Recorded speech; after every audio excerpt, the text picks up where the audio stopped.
All right, CrossFit Sonora 26.2 has just been announced. Going over the movement standard, we're going to start with overhead dumbbell walking lunge. Each rep must start to your feet behind the green tape, and the dumbbell must be completely locked out overhead. As she lunges, her back leg must make contact with the ground, and as she comes up, she must make full extension of her hips and her knees for the rep to count. She doesn't stand up completely with her hips and her knees. So those would be no reps because she's not fully extending. She steps through, so her back knee's not touching the ground. So those would be no reps. She pauses in the middle of her rep and brings the dumbbell down. That would be a no rep. And then needs to break and brings the dumbbell down. She has to go back to the start of the line because that's a no rep. And then when I finish the line, I must completely clear the green tape with both feet before I bring the dumbbell down. And also, with our grip for the dumbbell, you cannot hold the head of the dumbbell in your hands. You have to have a full grip around the handle. So full grip around the handle. Our next movement is alternating dumbbell snatch. The rep starts with both heads of the dumbbell on the ground, and then as you lift it up, it has to be one fluid motion to full lockout overhead.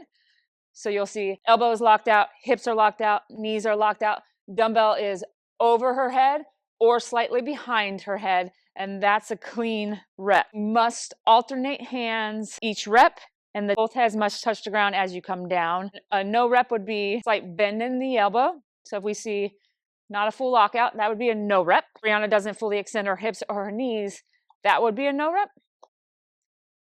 That's a no rep because she didn't extend before she brought the dumbbell down. The last no rep would be if everything is completely locked out but in front of her head.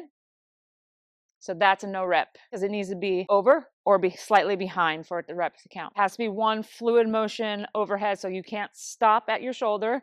So no cleaning and jerking it. So that's a clean and jerk. That's a no rep. Lastly, your non-working hand cannot touch any part of your body. So even as Brianna comes down to grab the dumbbell, it can't touch her knee. People like to do that. You can't do that. That's a no rep. It has to be completely outside of your body. Our next movement, the pull-up, must start with full extension. So no bend in the elbow, full extension there, but your chin just get all the way over the bar.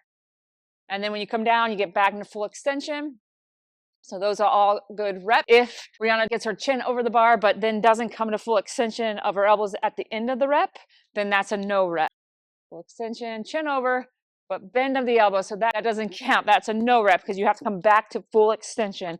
Another no rep is if Brianna doesn't get her chin completely over the bar. So it has to clear. So no rep.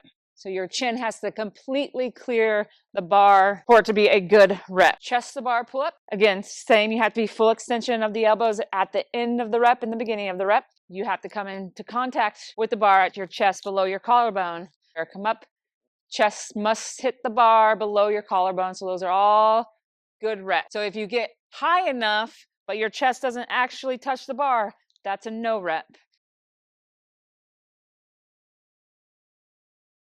So you see there, it looks like good reps because she's high enough, but it doesn't come in contact with the bar. It has to come in contact with the bar for our chest to bar to count. So for our scaled jumping pull-up, the bar needs to be 6 inches from the top of your head.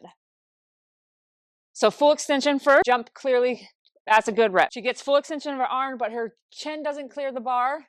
That's a no rep because her chin still has to clear the bar. Gets her chin over the bar, but she doesn't fully extend at the bottom. Those are all no reps right there. Jumping chest to bar pull up. Chest has to touch the bar, have to get the full extension at the bottom, and you jump up and get your chest all the way to the bar. So some no reps would be if your chest doesn't come in contact with the bar. That would be a no rep. Or again, if she doesn't reach full extension at the bottom. So those would be no reps because she's got that slight bend in her elbow. The ring muscle up. I know it's going to be really hard to no rep somebody if they get a ring muscle up because it's a really hard movement and we want to be excited for our competitors, but we still have to uphold the standards. The first ones is when you're doing your kip swing, your toes cannot go above the ring. Yep, that's going to be a no rep. So your toes have to stay lower than the rings. Next movement is the full extension of your arms. So you have to come to full extension at the bottom. You can't have a bent elbow. So Like start here. yep. So when she starts, that would be a no rep. What you have to do, you can jump up like that, but you then have to come to full extension. So jump up, but then she's going to come full extension. Yep. So now the ending part of this movement where we need to make sure clean rep is where you come through to the dip part and then fully extend your elbows. So some no reps here, you're not getting that full extension of your elbow. So a slight bend in the elbows at the bend. Yep. You see how our elbows are slightly bent? That would be a no rep. And then if you come up, but you're behind the rings, My shoulder. her behind shoulders my are hand. behind the rings, that is a no rep. You have to be shoulders on top or in front of the rings. Our foundations level body weight lunges, but we still have to get that knee touching the ground and that full extension of our hips and knees. Another variation for our lunge for our foundations is we can use a PVC pipe. So this can assist us with making sure we're getting all the way down and then standing all the way up. For our foundations level, we can do step ups to a box. So still getting that full extension of our hips and knees at the top. Our pull-ups at our foundation level, we will be doing bent over rows and single arm pulling all the way to your chest. So the dumbbell must come all the way up to your chest and then full extension at the bottom. Go to ring rows. Feet would need to be directly under the rings or slightly in front of. And then body needs to be fully extended. Pull the rings all the way to your chest, hitting full extension at the bottom.